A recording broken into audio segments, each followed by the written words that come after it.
Spread a layer of soft white over the sky area and then spot in some blue and blend with a finger to produce a hazy cloud effect, with the sky just peeking through in places. Near the horizon, just indicate some clouds reflecting the sun. With a very dark brown, outline the mountain on the left, and before starting the dark misty mountain in the distance, darken up the outlines of the tree with a dark pastel pencil. The reason being we don't want to lose the outlines when applying the dark pencil over it. Spread a very dark blue for the distant mountain in shade and smooth it down with a finger, and then lighten it to suit with some soft white to the tonal range we need it to be. Work it that the tree outlines are just visible to the naked eye. Indicate some of the peaks jutting out from the mist. Very gently and with the side of a soft white stick, stroke in the effect of the misty clouds in front of the mountain.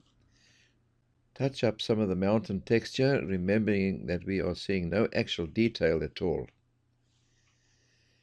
With a very light burnt sienna or pinkish stick and the brown pencil, paint the portion of the distant cliff to the right. These rocks are blocked in with a light burnt sienna and soft black stick and a brown pencil. Just block them in and softly blend at this stage. With a black or dark grey pencil, begin to paint the tree trunks and the branches. Now, when drawing in the smaller branches and the twigs, use a pushing action so that they end up thinner at the ends. I normally twist or roll the pencil while doing this. Now, this action keeps the pencil point reasonably sharpened. Tap on the small leaves with a light green stick and a darker green for the shadows. Add some highlights to the branches, and the lower unfinished leaves will be attended to later. Block in the lighter areas and then some of the main darker patches.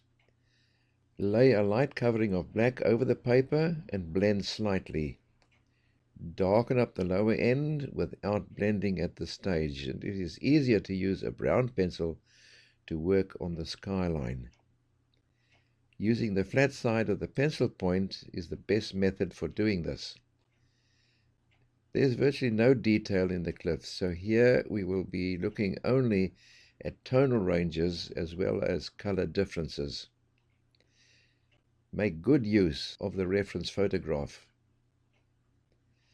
A light burnt sienna stick is used to stroke in the cliff edges, and use a paper stub to work in some texture and the unevenness of the cliff face. Also notice how some of the lines and patches of lighter areas are at differing angles and not always vertical. All this adds character to the cliff face. The light-colored and sunlit rocks form a sharp line and contrast against the dark cliff. Smooth over the light color enough so that you can still see the penciled lines. Now, with a pinkish pencil, roughly work on these rocks. Do it impressionistically. At this stage of the painting, it will be much easier if we first plot in all the main shadow areas. This means all the cast shadows as well as the rocks in shade. Finish off the rocks on the right-hand side as well as the lower part of the tree. An orange pastel stick is used to block in the main color and blend it all in smoothly.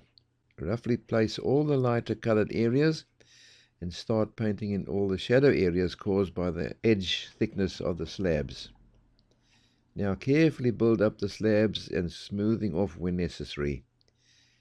Add all the minor indications at the edges and darken up where the one slab is slightly lifted over the lower one. With a blue pencil, smear in the cast shadows of the edges as well as on the flat surfaces. Make some final touch-ups and adjustments to the painting. Please like this video if you have enjoyed watching it and leave a comment below. Don't forget to subscribe so we can inform you when we bring out more tutorials like this one. If you would like to see the paint-along version of this class, then head over to our website, onlineartlessons.com.